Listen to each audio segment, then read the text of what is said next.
जैसा कि ये विदित है कि बीजेपी के श्री अमित शाह द्वारा संसद में भारतीय संविधान के मूल निर्माता व दलितों एवं अन्य उपेक्षित वर्गों के पूजनीय भगवान व मसीहा परम पूज्य बाबा साहब डॉक्टर भीमराव अम्बेडकर के बारे में जिन शब्दों का इस्तेमाल किया गया है तो उससे बाबा साहब की गरिमा व अस्तित्व को काफी ठेस पहुंची है। इससे एक प्रकार से उनका अपमान हुआ है, ऐसा हमारी पार्टी का ये मानना है, जिससे अब पूरे देश में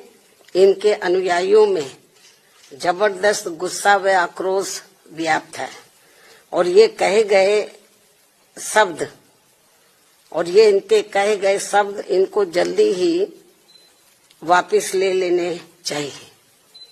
तथा इसके लिए इनको पश्चाताप भी जरूर करना चाहिए, तो ये बेहतर होगा। वरना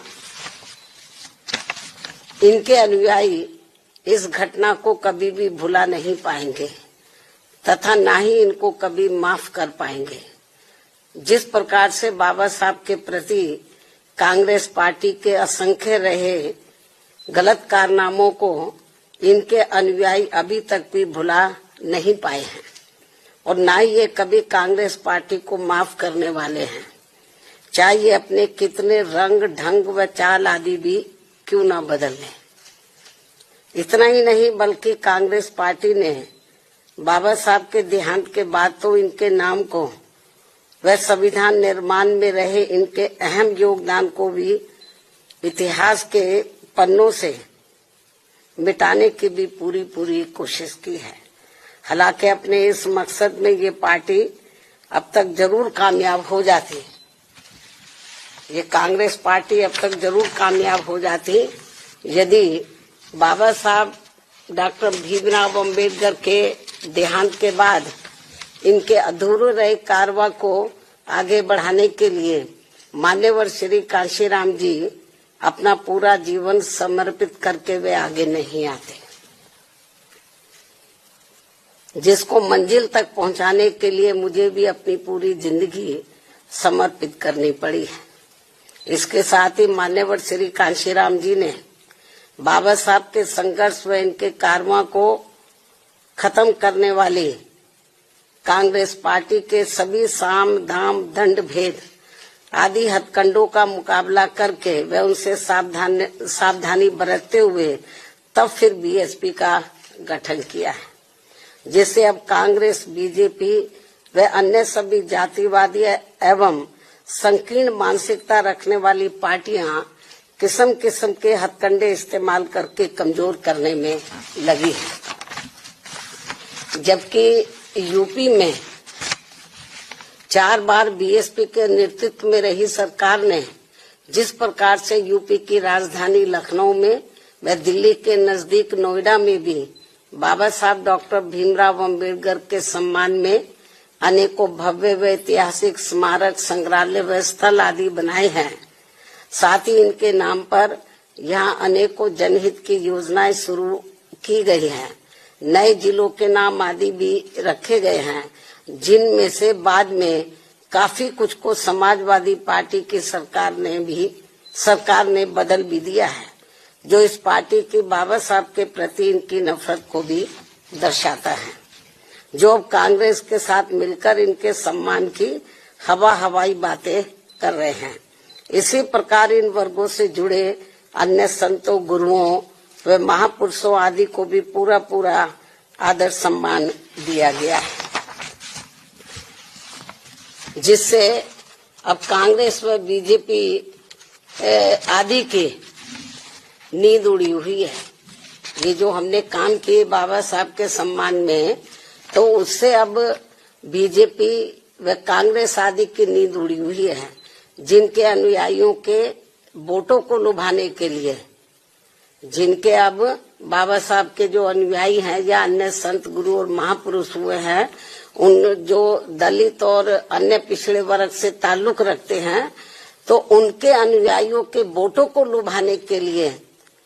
फिर बीजेपी को भी मजबूर होकर वे अपने दिल पर पत्थर रखकर इनके सम्मान में कुछ कदम भी उठाने पड़े।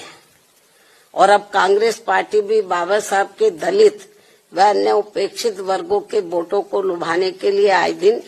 किस्म किस्म की सियासत करने में लगी है। और इसी क्रम में कांग्रेस पार्टी अब इस कोशिश में लगी है कि श्री अमित शाह के मुद्दे पर कुछ न कुछ दलितों का वोट जरूर बटोर लिया जाए, जबकि बाबा साहब ने अपने जीते जी दलितों व अन्य उपेक्षित वर्गों के लोगों को इस पार्टी के बारे में सावधानी के तौर पर उन्हें ये कहा था कि कांग्रेस पार्टी कभी भी माफ करने लायक पार्टी नहीं है। इस पार्टी से इन वर्गों के लोग कभी भी जुड़ने की कोशिश ना करें, ये बाबा साहब ने कहा था। क्योंकि जिस कांग्रेस पार्टी ने कदम कदम पर हमेशा मेरा अपमान किया, यानी कि बाबा साहब का अपमान किया है, मुझे इस पार्टी ने कानून मंत्री पद से इस्तीफा देने के लिए मजबूर किया तथा संसद में चुनकर भी नहीं आने दिया है। इसके अलावा जो भी कानून संविधान में इनके हितों में बनाए गए हैं, वीकर सेक्शन के हितों में बनाए गए हैं, तो उन्हें भी लागू नहीं होने दिया गया है,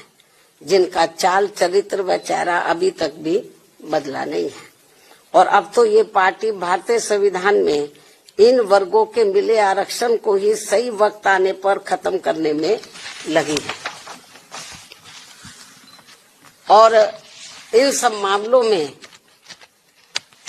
बीजेपी भी हमें कोई पीछे नजर नहीं आती है, पीछे होती हुई, और इन सब मामलों में बीजेपी भी कोई पीछे नहीं है। ये पार्टी भी इन वर्गों के वोटों को लुभाने के लिए आए दिन किस्म किस्म की सियासत करती रहती है। और इस चक्कर में अब ये पार्टी खुद ही अपने जंजाल में बहुत बुरी तरह से फंस गई है। कहने का तात्पर्य ये है कि चाहे बीजेपी हो या फिर कांग्रेस पार्टी एंड कंपनी के लोग हों, ये सभी दल अभी भी बाबा साहब का कतई भी दिल से सम्मान नहीं करते हैं। अर्थात इनका सम्मान केवल दिखावटी व छलावा वाला ही रहा है, अभी तक जो हमें देखने के लिए मिल रहा है। और अब ये सभी पार्टियां बाबा साहब का केवल नाम इस्तेमाल करके इनके अनुयायियों का वोट लुभाने में ही लगी है, जिनसे बाबा साहब के अनुयायियों को हमेशा सावधान रहना है। और अभी ने बाबा साहब के पद चिन्हों पर चलकर अपनी एकमात्र हितैषी पार्टी बीएसपी से ही जुड़कर अपने मसीहा व भगवान बाबा साहब डॉक्टर भीमराव अंबेडकर का नाम यूपी की तरह पूरे देश में भी रोशन करना है, ताकि फिर कांग्रेस, बीजेपी व अन्य कोई भी जातिवादी व संकीर्ण मानसिकता रखने वाली पार्टी कभी भी इनका अपमान करने की अपनी हिम्मत न जुटा सके, तथा फिर आए दिन इनके अनुयायियों का हर स्तर पर हो रहा शोषण व उत्पीड़न आदि भी होना काफी हद तक जरूर बंद हो जाएगा। संक्षेप में अब मेरा यही कहना है कि खासकर दलितों व अन्य उपेक्षित वर्गों के वोटों के लिए पिछले 1-2 दिनों से संसद में सत्ता व विपक्ष के बीच में जो सियासत चल रही है और उनके वोटों के लिए इनमें मेरे व तेरे अम्बेडकर हैं, जो ये सब चल रहा है, और अब इनकी ये लड़ाई धक्का मुक्की तक भी उतर आई है, ये सब शोभा नहीं दे रहा है। और पूरे देश के जो वीकर सेक्शन के लोग हैं, ये सब देख रहे हैं इनकी ये जो सियासत चल रही है वीकर सेक्शन के वोटों के खातिर, ये सब देख रहे हैं। मुझे नहीं लगता जो कुछ ये सियासत चल रही है तो वीकर सेक्शन के लोग न सत्ता के बहकावे में आने वाले हैं और न ही विपक्ष के, क्योंकि उनको ये मालूम पड़ गया ये हमारे हितों में कुछ करने वाले हैं नहीं, केवल हमारा वोट चाहते हैं और संविधान की बात जरूर करते हैं लेकिन संविधान पर अमल नहीं करते हैं। और यदि इन्होंने संविधान पर अमल किया होता तो फिर बाबा साहब अपने कानून मंत्री पद से इस्तीफा क्यों देते? और फिर आज जो कांग्रेस हमें या विपक्ष या कांग्रेस या जो अन्य विपक्ष जो हमें सत्ता से बाहर नजर आता, वो नहीं आता। यदि ईमानदारी निष्ठा से संविधान का जो हमेशा संविधान को दिखाते रहते हैं, उस पर इन्होंने रत्ती भर भी अमल नहीं किया, कांग्रेस पार्टी एंड कंपनी के लोगों ने। और यदि अमल किया होता तो आज इनकी इतनी बुरी हालत नहीं होती। आज इनको अपने रंग ढंग और चाल ये नहीं बदलने पड़ते। तो ये सब क्यों करना पड़ा है? क्योंकि इन्होंने इनको जो वीकर सेक्शन के लोग हैं, दलित व अन्य उपेक्षित वर्गों के लोग, तो इनको ये सोचा कि इनको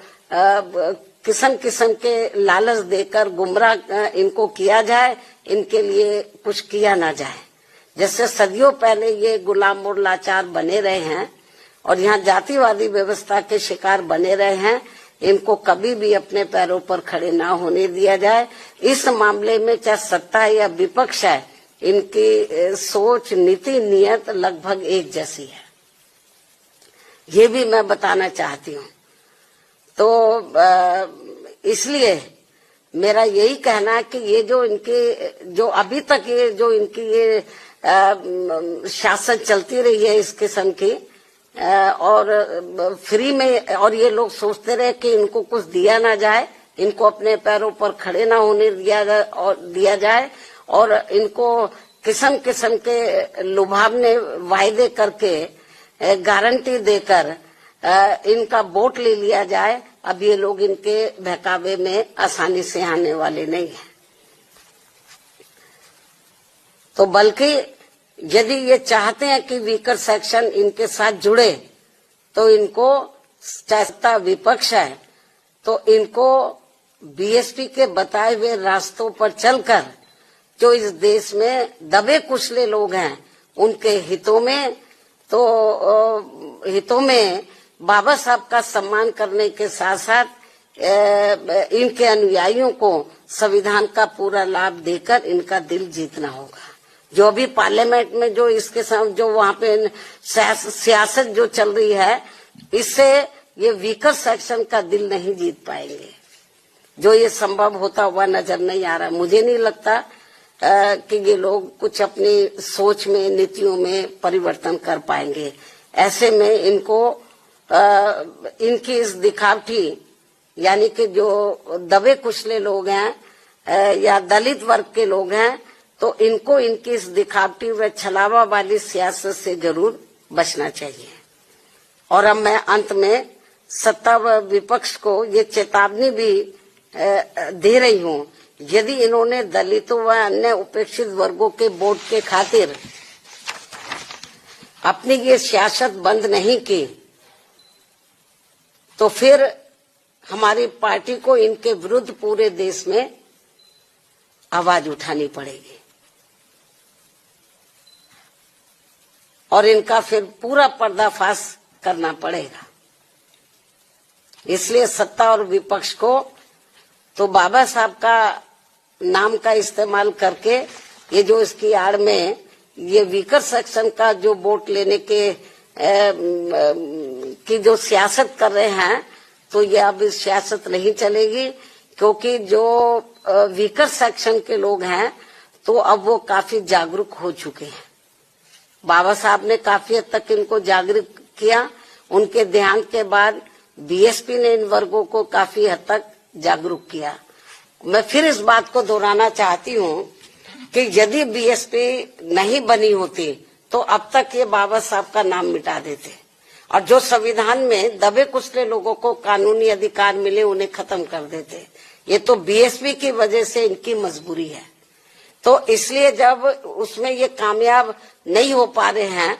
तो ये लोग अब सोच रहे हैं कि इसके बाद इन्होंने बीएसपी को खत्म करने का